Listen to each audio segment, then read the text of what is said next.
अभिनंदन. Thank you sir. तर काय वाटतं, कसं वाटतंय रिझल्ट आल्यानंतर? खूप खूप छान वाटत आहे. 9th मध्ये किती, 10th मध्ये किती पर्सेंट होते? 90. 90. आणि आता किती आला स्कोर? जेई मध्ये 96.25. वाटलं होतं का 10वी तसं येईल म्हणून? नाही नाही.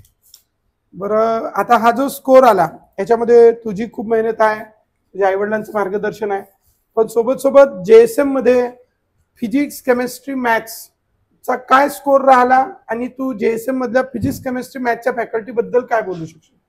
JSM चा आता माझा जेई मध्ये स्कोर फिजिक्स मध्ये आहे 93.28, मॅथ्स मध्ये आहे 94.3 आणि केमिस्ट्री मध्ये आहे 95.83. आणि JSM मधले सगळेच टीचर्स एकदम म्हणजे आपले जे पण फ्रेंडली आहे, एकदम सगळे टीचर्स सगळे एकदम चांगल्याने शिकवतात, एकदम चांगले मोटिवेट करतात. मनोज सर तर एकदम चांगलेच. काही जणांचं असं म्हणणं पडतं की हे जे मोटिवेशन आहे तर या मोटिवेशनमुळे टाइमपास होतो, तर तुझं काय म्हणणं आहे या मोटिवेशन बद्दल?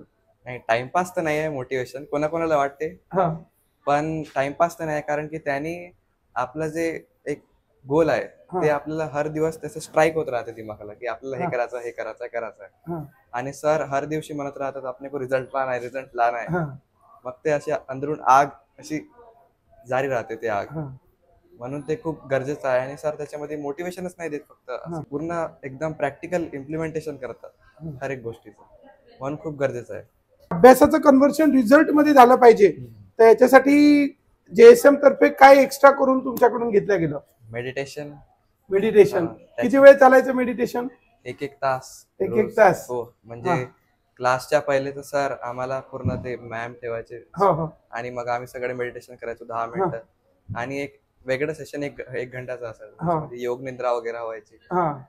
तर तुम्हाला काही फायदा झाला का त्याच्यामध्ये, की बस थोडासा त्याच्यात टाइम गेला बा? काय वाटतं तुम्हाला? फायदा खूप झालाय त्यांनी, खूप असं मेंटल स्टॅबिलिटी आली त्यांनी.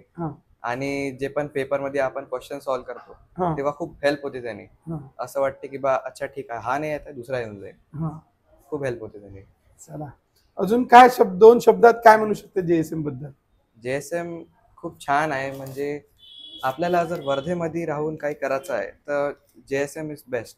खूप जणांचं ऑप्शन असतं की वर्धेत राहायचं की नागपूरला जायचं. आता तुझे पण मित्र काही नागपूरला गेले असेल, वर्धेत राहिले असेल, तर तुला काय वाटतं किंवा खरंच बा वर्धेत राहून रिझल्ट येऊ शकतो का जेईचा?